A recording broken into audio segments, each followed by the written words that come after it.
खुलुमबाय दिनै फुंबिलिनि खौरांफोरा जाबाय गिबि खौराङाव दङ रायजोनि गिबि मन्थ्रिया जेरै खोथा होदोंमोन बेबादिनो खामानि हाग्रा बिफाननि बे बाथ्राखौ मख'नो गोनांदि गिबि मन्थ्रि डक्टर हिमन्त बिश्व शर्माया थांनाय माखासे सान सिगाङाव 9 आरो 10 नभेम्बर खालाराव रायजोनि माखासे ओनसोलफोराव आयेन बेरेखा हा दखल खालामग्राफोरखौ एभेक्शन खालामगोन होनना बुंनाय लेखायैनो मैया गवालपारायाव खालामदों एभेक्शन। मैया फुंबिलि 7 रिंगानिफ्राय जिल्ला खुंथाया गवालपारा जिल्लानि सिङाव थानाय मोनजि रिजार्भ हाग्रा ओनसोलाव होखारनाय हाबाफारिखौ जागायदों। आयेन बेरेखायै थाग्रा गं 700निबो बांसिन नखरफोरखौ होखारहरगोन होनना खौरां मोननाय जादों। दिनैबो बिथांमोननि सायाव एभेक्शनखौ खालामगोन। ओनसोलाव 900निबो बांसिन पुलिस अफिसार, CRPFनि जवानफोर आरो फरेस्ट गार्डफोरखौ थिसननाय जादों। होखारनाय हाबाफारिनि गोजोनै सोलिबाय थानाय समाव AIUDFनि गाहाय नेहाथारि आब्दुल हाया गुबुन सासे सुबुंजों लोगोसे मोनजि थावनिफोराव बाहागो लादों थामहिनबा नुजाथिदोंमोन। होखारनाय हाबाफारिखौ हेंथा होनायनि थाखाय पुलिसा सानै सुबुंखौबो गवालपारायाव होखारनाय जायगानिफ्राय थाबैनो खानो हादों। मख'नो गोनांदि गिबि मन्थ्रि डक्टर हिमन्त बिश्व शर्मा बिथाङा ससियेल मिडियानि गेजेरजों 9 आरो 10 नभेम्बर खालि गवालपारानि मोनजि हाग्रा ओनसोलाव होखारनाय हाबाफारि लानाय जागोन होनना फोसावनायनि उनावनो दखल खालामग्राफोरा होखारनाय हाबाफारि जायगानिफ्राय थामहिनबा होखारनाय हाबाफारि जागायनायनि सिगांनो गाव गोसो जानानै बे जायगाखौ खालि खालामनानै थांदों। बे दखल खालामनाय अपारेशननि गेजेरजों खुंथाया मोनजि रिजार्भ हाग्रा ओनसोलाव थानाय गासै 580 दखल खालामजानाय नखरफोरखौ होखारनो आरो आयेन बेरेखायै दखल खालामजानाय 1140 बिघा हाखौ उदां खालामनो थांखि लादों सोरखारा। बेनि गेजेराव मोनसे दुखुनांथाव जाथाय होननानै बुंनांगोन। BTCआव थानाय बर'फोरनि सायावबो जागायदों एभेक्शन, जेराव हाथिसार दादगारियाव एभेक्शन खालामजादों दुखुथिया बर' सुबुंफोरा।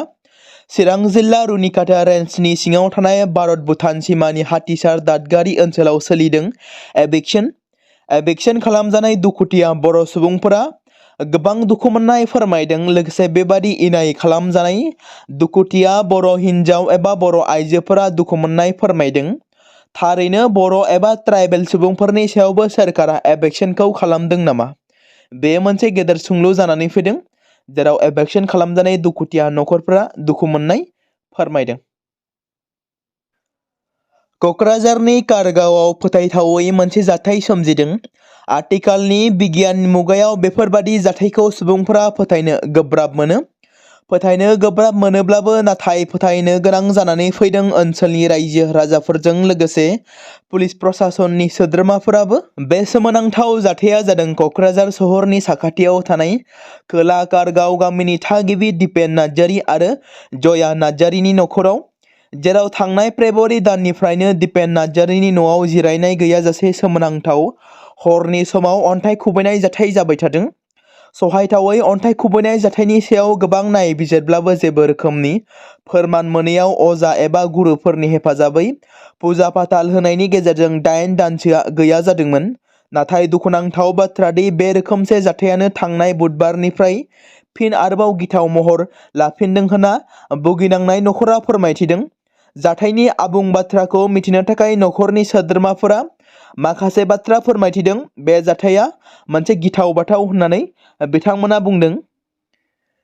गिबि मन्थ्रिनि केबिनेट जथुम्मायाव मैया गोबां मावथांखि आरो स्किमफोरखौ गनायथि होदों, जेराव आयेनजों सोमोन्दो थानाय आयदाफोरनिफ्राय लानानै हादोरसानि फालांगिफोरनि थाखायबो हाबाफारिफोर लादों। केबिनेट जथुम्मानि उनाव गिबि मन्थ्रिया खौरां बिजोंनि गेजेरजों बिबुंथि लाखिदों आरो केबिनेटनि गोनांथार थिरांथाफोरखौ रायजो राजाफोरनि सिगाङाव बिथाङा बुंथिदों। आसाम बिधानसभायाव माखासे गोनांथार थिरांथाफोरखौ बिल एबा थिसननाय जागोन होनना बिथाङा बुंदों, जेराव बे बिलफोरखौ 25 नभेम्बर खालि एसेम्ब्लियाव दिखांनाय जागोन। जेराव बे बिलनि गेजेरजों जाय सुबुङा नैथि एबा गोबां हाबा खालामोब्ला 7 बोसोर जोबथेसालियाव साजा मोनगोन आरो सोरखारा खहा जानांनाय आइजोनो खहा सुफुंनायनि राहा होगोन। ट्राइबेल माहारिफोरखौ बे आयेननिफ्राय एरख'नाय जागोन।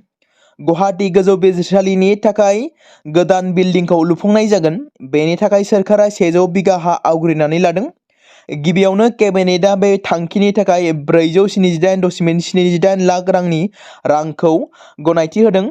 2026 मायथाइनि जानुवारि दानाव भारतनि गाहाय बिजिरगिरिया बे गोदान बिल्डिंखौ अन्थाइ खाम्फा गायसनगोन। हादोरसा सोरखारा बे रांखौ मोनथाम खोन्दोआव हगारनानै होगोन। केबिनेटआ मैया बुहुमकाप देरहागिरि उमा छेत्रीनि थाखाय 25 लाख रांनि अनसुंथाइखौबो होनो थाखाय गनायथि होदों।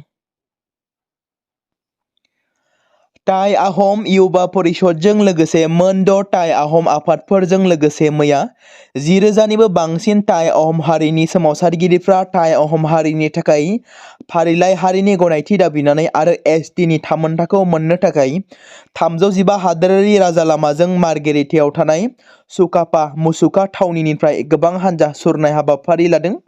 बे हेंथा दिन्थिफुंनायखौ मार्गेरिटा थागिरि आरो टाइ आहम युवा परिषद, आहम सभा पयपुरालुं टाइ आहम महिला परिषद, सा सानजा टाइ साहित्य सभा आरो टाइ आहम फरायसा आफादजों लोगोसे आफादफोरनि हेफाजाबजों बे हेंथा सोमावसारनायखौ खालामदोंमोन।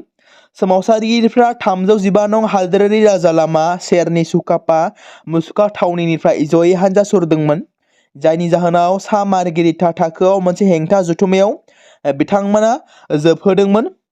हादोरसा आरो मिरु सोरखारा थाबैनो टाइ आहमफोरनो एसटिनि थामोनथाखौ सुफुंनानै होनांगौ आरो सोमावसारगिरिफ्रा हुमखि होनानैबो बाथ्रा बुङोदि जुदि बिसायख'थिनि सिगां टाइ आहम हारिखौ जुडिसियेल ट्राइबनि मान होनाय जायाब्ला फैबाय थानाय सानफोराव बिजेपि दैदेननाय सोरखारनि हेंथायै गोख्रोङै मोगा-मोगि जानो थांगासिनो दं होनना बुङो। संगीत नाटक एकाडेमि बान्था मोनगिरि अस्ताद कामिनी कुमार नार्जारीनि सोमोन्दै सावरायमेल खुंफुंदों। क'क्राझार बर' साख्रिआवला थुनलाइयारि गौथुम आरो पिटिका थुनलाइयारि हान्जानि बानजायनायाव गसाइगाव महकुमानि सिङाव थानाय बियानकाटा जोहोलाव पार्कनि अस्ताद कामिनी कुमार नार्जारी आरो जोहोलाव नीलेश्वर ब्रह्मनि मुसुखायाव बिबार बावनाय हाबाफारि खुंफुंनायजों लोगोसे बियानकाटा गेजेर फरायसालि गेलेग्रा फोथारनि बड'लेण्ड दरबाराव संगीत नाटक एकाडेमि बान्था मोनगिरि अस्ताद कामिनी कुमार नार्जारीनि सोमोन्दै मोनसे सावरायमेल हाबाफारि खुंफुंदों। मैयानि बे हाबाफारियाव दैदेनगिरि बिथांमोनजों लोगोसेनो ओनसोलनि गोबां रायजो राजाफोरखौ बाहागो लानायखौ नुनो मोन्दों। लोगोसे बे मेहेरगोनां हाबाफारिजों लोब्बा लाखिनानै खौरांगिरिफोरनि सिगाङाव मिरु इउपिपिएल दोलोनि गाहाय नेहाथारि राजु कुमार नार्जारीजों लोगोसे खुंफुं आफादनि दैदेनगिरि बिथांमोनाबो हाबाफारियाव बाहागो लानानै खौरांगिरिफोरनि सिगाङाव माखासे बाथ्रा बुंथियो। थांनाय सानखालि 93थि एयारफोर्स सान फालिनाय जादों। एयारफोर्स साननि थांखियानो जादों हादोरनि अख्रां लामाखौ रैखाथि होनाय आरो हादोरनि रैखाथिनि थाखाय बिहोमा होबोनाय जोहोलाव जोहोलावजोफोरखौ मान होनाय। एयारफोर्स सानखौ भारतनि अख्रां सान्थ्रिनि साहस आरो अदम्य थुलुंगानि सन्मानाव फालिनाय जादों। बे समाव मैया गुवाहाटी नोगोरमानि लखिमपुर घाटआव मोनसे जर'खा हाबाफारिबो खुंनाय जादोंमोन। बे हाबाफारिनि बाहागो महरै सानजौफु 12:30 रिंगानिफ्राय बेलासिनि 2 रिंगासिम फाइटार जेटफोरनि फ्लाइट दिन्थिनाय एयार श'खौ खुंफुंनाय जादों। मिरुजों खुंजानाय बे एयार श'आव राफेल, मिग आरो सुख'ईजों लोगोसे गं 75 बिरखंफोरा बाहागो लादों। बे एयार श'खौ रंजानो थाखाय फरायसालि आरो फरायसालिमाफोरनि फरायसाफोरजों लोगोसे गोबां थागिरिफ्राबो बाहागो लादों। गोसो गुदुं सुबुंफ्रा गोबां थुबुर जादों। गुवाहाटीनि उजान बाजाराव सती राधिका उद्याननिफ्राय फ्लाइं श'खौ नायनो थाखाय थांदों। सरासनस्रा सुबुंफ्राबो गुवाहाटीयाव गाव गावनि न'निफ्राय बे दिन्थिफुंनायनि रंजानायाव बाहागो लादों। नोगोरमानि मन्दिरनि लांगोनायाव आलासिफोरनि थाखाय एयार श'खौ नायनो थाखाय लाहार फाहार खालामनाय जानायखौ नुनो मोन्दों। गुवाहाटीयाव थांलाय फैलायनि थाखायबो गोबां जेंना सोमजिदों। रुंसारि जुबिन गार्गनि थैनायनि दायाव सा 7 दायनिगिरिफोरनि जुडिसियेल कास्टडिया मैया जोब्बाय। नर्थ इस्ट फेस्टिभेलनि बानजायगिरि श्याम कानु महन्त, जुबिन गार्गनि मेनेजार सिद्धार्थ शर्मा, जुबिननि फंबाय सन्दीपन गार्गजों लोगोसे जुबिन गार्गनि 2 बडिगार्डफोरा बाक्सा जोबथेसालियावनो दं। बेजों लोगोसे गुबुन 2 दायनिगिरि शेखर गस्वामी आरो अमृत प्रभा महन्तआ हाफ्लं जोबथेसालियाव दं। मैया सानजौफु समाव सा 7 दायनिगिरिफोरनि हियारिंखौ भिडिअ कनफारेन्सनि गेजेरजों खालामनाय जादों होनना मिथिमोन्दों। मख'नो गोनांदि बिसोरखौ बिजिरसालियाव गथायनायनि सोलायै जोबथेसालिनिफ्राय भिडिअ कनफारेन्सनि गेजेरजों हियारिंनि हाबाफारि लानाय जादों। बेनि सिगां श्याम कानु महन्त, सिद्धार्थ शर्मा, सन्दीपन गार्ग, जुबिननि 2 बडिगार्डजों लोगोसे शेखर आरो अमृत प्रभाखौ 14 साननि थाखाय जुडिसियेल कास्टडियाव दैथायहरनाय जादोंमोन।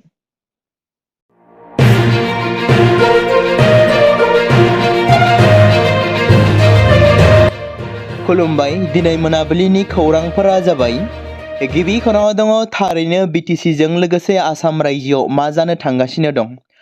बर'नि 125 एमेन्डमेन्ट बिल पास खालामनांगौनि थाखाय बर'आ गोख्रोङै सोरखारनि सेराव सोमावसारनो ओंखारबोनायनि गेजेराव बे समाव आसामाव मोन' जनजातिफोरा एसटि दाबिनानै सोमावसारदों थामहिनबा सोरखारनि हेंथायै सोमावसारगासिनो दं। थारैनो मोन' हारिनो भारत सोरखारा एसटिखौ होमारगोन ना? बेयो मोनसे गेदेर सोंलु जानानै फैदों। मोन' हारिफोर जेरै थाई, आहम, मरान, मटक, चुटिया, कच, राजबंशी आरो आदिबासीफोरा डिमान्ड खालामगासिनो दङ एसटिनि थामोनथा। बेनि गेजेरावनो दासान्दि समाजारि बिजों एबा ससियेल मिडियानि गेजेरजों बर' आरो आदिबासीनि गेजेराव दान्थे बिदान्थे जानायखौ नुनो मोन्दों। कमेन्टनि गेजेरजों दावहानि खोथाबो बुंनायखौ नुनो मोननाय जादों। थारैनो फैबाय थानाय समाव बिटिसिजों लोगोसे गासै आसामाव मोनसे गेदेर थासारि जानो थांगासिनो दं नामा? दानि थासारिखौ नायोब्ला मोनसे हारि लानानै हारि गाग्लोबलायनाय जाथायखौ फैफिनगोन नामा होनना मख'नो गोनां जायो। दिनैबो गोबां दाब दाब जायगायाव आदिबासी, कच, राजबंशीफोरा गावसोरनि दाबिखौ लानानै सोरखारनि हेंथायै आखायाव प्लेकार्ड लानानै सोमावसारदों। मिरुनि रांखान्थि मन्त्रि थामहिनबा फाइनान्स मिनिस्टार निर्मला सीतारामना कनकलता बरुवा हादोरसा मुलुगसोलोंसालि लुफुंनो फुजा होनायाव बाहागो लादों। बिथाङा बिरखं जाहाजजों अरुणाचलनि हलंगी एयारपर्टआव सफैयो आरो बेनि उनाव हेलिकप्टारजों गहपुरनि बलगुरिसिम सहैयो। कनकलता बरुवा हादोरसा मुलुगसोलोंसालिनि थाखाय अन्थाइ खाम्फा गायसननाय आरो हा फुजानि उनाव मिरु रांखान्थि मन्त्रिया मोनसे गिदिर सुबुं थुबुरमायावबो बाहागो लानानै बिबुंथि लाखियो। 500 कोटी रां खरसा खालामनानै 138 बिगा हायाव कनकलता बरुवा मुलुगसोलोंसालिखौ लुफुंनाय जागोन।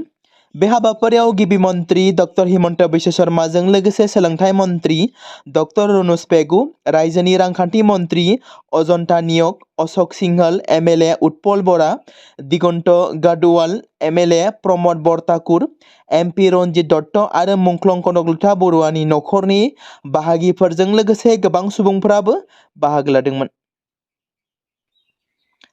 भारतनि मुंदांखा फुटबल गेलेगिरि गेदेमा सुनील छेत्रीया फ्राय 20 बोसोरनि उनाव हादोरनाङारि फुटबलनिफ्राय आजिरा लानायनि बाथ्राखौ फोसावबाय, जाय दैदेननाय, नांथाबनाय आरो सिमफायनो हायै दिदोमथिनि मोनसे मख'जाथाव। बिथाङा मोनसे जारिमिन गालाङो। हादोरनि अरायसम गोजौ थाखोनि स्कर महरै बिथाङा गावनि बाउसोमनाय आरो प्रफेशनलिज्मनि गेजेरजों भारतारि फुटबलखौ सोलायहोदोंमोन, जाय गोबां लाइमोन गेलेगिरिफोरखौ गेदेमानि लुबैनायखौ लुबैनो थाखाय थुलुंगा होदोंमोन।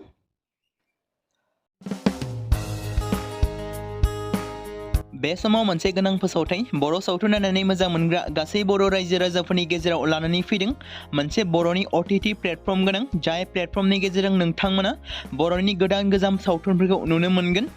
थांनाय माखासे बोसोर सिगां बर'नि गेजेराव लानानै फैनाय निउबो एप बायदिनो फिन आरोबाव लानानै फैदों बर' रायजो राजाफोरनि थाखाय। बे बाथ्राखौ मख'नाया गोनांदि 2025 मायथाइनि जानुवारि दानाव ओंखारनाय आंगो स्ट्रिम मुंनि मोनसे OTT प्लेटफर्म गोनां निउबो एपनि गेजेरजों नोंथांमोना गोबांथार बर'नि सावथुनफोर जेरै ट्रेजेडि, रमान्टिक, एक्शन आरो कमेडिजों बुंफबनाय सावथुनफोरखौ नुनो मोनगोन, जेरै सनानि नखर, थांखि गैयै समाज, अनसुला आफा, हिर', बिमा बायदि बाजै, अर, थैसाम, वान्टेड, संदान आरो रं नाम्बार बायदि सावथुनफोरा मख'जाथाव। बेफोर सावथुनफोरखौ नायनो थाखाय नोंथांमोना गिबियावनो आंगो स्ट्रिम एपखौ गाव गावनि मबाइलाव थानाय प्ले स्ट'रनिफ्राय डाउनल'ड खालामनानै लोगोसे इनस्टल खालामनानै गावनि मबाइल नाम्बारजों लग इन खालामनानै लाग्रोनांगोन। बेनि उनाव नोंथांमोना गोबांथार नुनो मोनै सावथुनफोरखौ गुगोल पे, फन पे आरो पेटिएमजों रं नाम्बार सावथुनखौ नायनो थाखाय 60 रां आरो संदान सावथुनखौ नायनो थाखाय 80 रां, वान्टेड सावथुनखौ नायनो थाखाय 60 रां, थैसाम सावथुनखौ नायनो थाखाय 60 रां बेबायदिनो गोबांथार नुनो मोनै सावथुनफोरखौ नायनो थाखाय सुबिदा खालामनानै होदों आंगो स्ट्रिम प्लेटफर्मा। फिन नोंथांमोननि गेजेराव फोरमायबावनो लादों बर' सावथुन नायनानै मोजां मोनग्रा गासै बर' रायजो राजाफोरनि गेजेराव लानानै फैदों मोनसे बर'नि OTT प्लेटफर्म गोनां, जाय प्लेटफर्मनि गेजेरजों नोंथांमोना बर'नि नुनो मोनै सावथुनफोर जेराव गोदान गोजाम सावथुनफोरखौ नुनो मोनगोन। बे बाथ्राखौ मख'नाया गोनांदि 2025 मायथाइनि जानुवारि दानाव दिहुनजानाय आंगो स्ट्रिम मुंनि मोनसे OTT प्लेटफर्म गोनां एपनि गेजेरजों नोंथांमोना गोबांथार बर'नि ट्रेजेडि, रमान्टिक, एक्शन आरो कमेडिजों बुंफबनाय सावथुनफोरखौ नुनो मोनगोन। जेरै रं नाम्बार, संदान, वान्टेड, थैसाम, अर, बिमा बायदि बाजै, हिर', अनसुलाफा, थांखि गैयि समाज, सनानि नखर बायदि बायदि सावथुनफ्रा मख'जाथाव। बेफोर सावथुनफोरखौ नायनो थाखाय नोंथांमोना गिबियावनो आंगो स्ट्रिम एपखौ गावनि मबाइलाव थाखानाय प्ले स्ट'रनिफ्राय इनस्टल खालामनानै गावनि मबाइल नाम्बारजों लगइन खालामखांनायनि उनाव नोंथांमोना गोबांथार नुनो मोनै सावथुनफोरखौ गुगोल पे, फन पे आरो पेटिएमजों रं नाम्बार सावथुनखौ नायनो थाखाय 60 रां, संदान सावथुनखौ नायनो थाखाय 80 रां, वान्टेड सावथुनखौ नायनो थाखाय 60 रां, थैसाम सावथुनखौ नायनो थाखाय 60 रां, बेफोरबायदिनो अर सावथुनखौ नायनो थाखाय 60 रां पे खालामनांगोन। बेबायदिनो गोबांथार नुनो मोनै बर' सावथुनफोरखौ नायनो थाखाय सुबिदा खालामनानै होदों आंगो स्ट्रिम प्लेटफर्मआ।